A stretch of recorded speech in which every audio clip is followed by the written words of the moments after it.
Do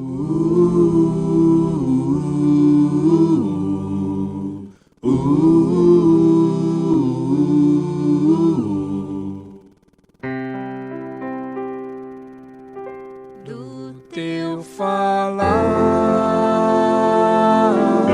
ó Salvador, jamais vou duvidar. Alimento Diário, série Cristo, o Centro Conector da Obra de Deus. Título do volume 1, Cristo, o Centro da Obra de Deus. Autor, Pedro Dong. Título da semana 3, Prefácio e Saudação do Apóstolo. Quarta-feira, ler com oração Colossenses capítulo 2, versículo 8. Cuidado que ninguém vos venha enredar com sua filosofia e vãs sutilezas, conforme a tradição dos homens, conforme os rudimentos do mundo e não segundo Cristo. O contexto histórico e religioso da Epístola aos Colossenses. Como já falamos, os colossenses viviam em meio a uma mistura de culturas e religiões com a filosofia grega. Naquela época era comum a prática do ascetismo, que combinava religião com filosofia. Com aparência de sabedoria, quem praticava essa doutrina punia severamente seu próprio corpo para combater os desejos da carne. A pessoa privava-se de conforto, de comida, de bebida, como forma de castigo para vencer o pecado e a sensualidade. Essa prática foi um caminho inventado pelo ser humano para alcançar a santidade. A partir daí surgiram mosteiros, monges, freiras, etc. Deus não indica esse caminho, porque tais práticas não vencem o pecado e nenhum valor têm contra a sensualidade.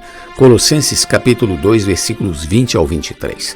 Os colossenses também estavam envolvidos na filosofia grega, o gnosticismo, em sua forma embrionária, que floresceria no segundo século.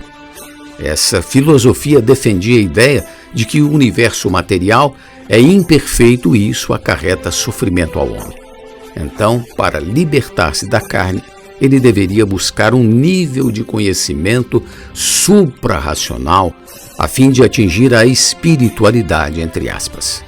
Nesse contexto, Paulo aconselha: ninguém vos venha enredar com sua filosofia e vãs sutilezas, conforme a tradição dos homens, conforme os rudimentos do mundo e não segundo Cristo. Colossenses 2:8. Quem cultuava tais práticas acreditava que elas procediam de Deus e, por não se considerarem merecedores de contatá-lo diretamente, adotavam como mediadores e intercessores entes espirituais como os anjos. Essas tendências existem em nossa natureza caída devido à falta de realidade. Os 19 séculos de degradação do cristianismo respingam em nós até hoje. Por isso, quando saímos para pregar o Evangelho, ainda encontramos pessoas que acham que não são merecedoras de ir diretamente a Deus e que precisam de um intermediário, um padre, um sacerdote, um pastor. Entretanto, a palavra de Deus ensina que há um só mediador entre nós e Deus, Cristo Jesus, homem. 1 Timóteo 2,5. O apóstolo Paulo nos esclarece isso e explica também acerca de seu apostolado. Colossenses capítulo 1, versículo 1 diz: Paulo, apóstolo de Cristo Jesus, por vontade de Deus, e o irmão Timóteo. Ambos escreveram a carta aos Colossenses. Aqui destacamos 2 pontos. Primeiro, Paulo era apóstolo de Cristo Jesus. Um apóstolo deve ser enviado, do contrário, não é apóstolo. Paulo foi enviado por Cristo pela vontade de Deus. Segundo, ele não foi enviado por vontade própria, nem por vontade de outro homem, mas por Jesus Cristo pela vontade de Deus. Sabemos pela história que Paulo escreveu a carta aos Colossenses em seu primeiro período de prisão em Roma, quando lhe foi permitido alugar uma casa. Paulo estava em prisão domiciliar, acompanhado de um soldado, e ele permaneceu assim pelo menos 2 anos em sua própria casa, vigiado pela guarda pretoriana, onde recebia todos que o procuravam, pregando o evangelho do reino de Deus e com toda a intrepidez, sem impedimento algum, ensinava as coisas referentes ao Senhor Jesus Cristo. Atos capítulo 28, versículos 30 ao 31. Paulo tinha liberdade de pregar o Evangelho.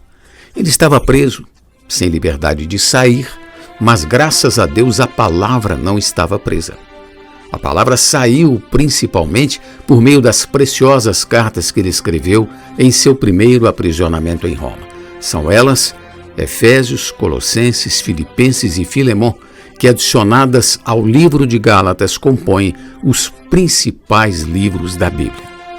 Outras passagens também chamam Paulo de apóstolo. Em Gálatas lemos: Paulo, apóstolo não da parte de homens, nem por intermédio de homem algum, mas por Jesus Cristo e por Deus Pai, que o ressuscitou dentre os mortos. Capítulo 1, versículo 1. Mais uma vez, vemos que um apóstolo não vem da parte de homem. Ninguém tem autoridade para estabelecer igrejas e nomear apóstolos para cuidar delas.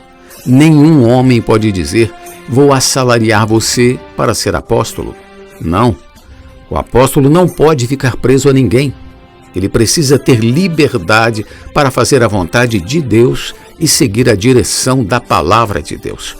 O apóstolo Paulo é claramente apresentado em Efésios. Paulo, apóstolo de Cristo Jesus por vontade de Deus. Capítulo 1, versículo 1. Essas mesmas palavras encontramos em Colossenses. No que diz respeito à igreja, Deus, em sua sabedoria, não trabalha como uma entidade religiosa. A igreja é totalmente diferente de uma entidade organizada por homens, pois ela é de Deus, que cuida dela na esfera divina.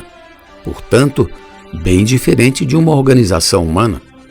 Muitos líderes nos têm contatado a fim de nos conhecer e ver como funciona a obra do Senhor em nosso meio. Quando dizemos que as igrejas vinculadas à obra de Deus não têm nenhum contrato assinado conosco, eles não acreditam. Não temos um estatuto que diz: se você agir assim, então fará parte de nós. Não. Nosso estatuto é a Bíblia. Ninguém obriga as igrejas a estar vinculadas conosco. Nossa ligação é orgânica e espiritual. Os grandes grupos cristãos têm contratos assinados e até ligações jurídica e política. Nós não temos isso porque nossa ligação é orgânica. É somente pelo Espírito.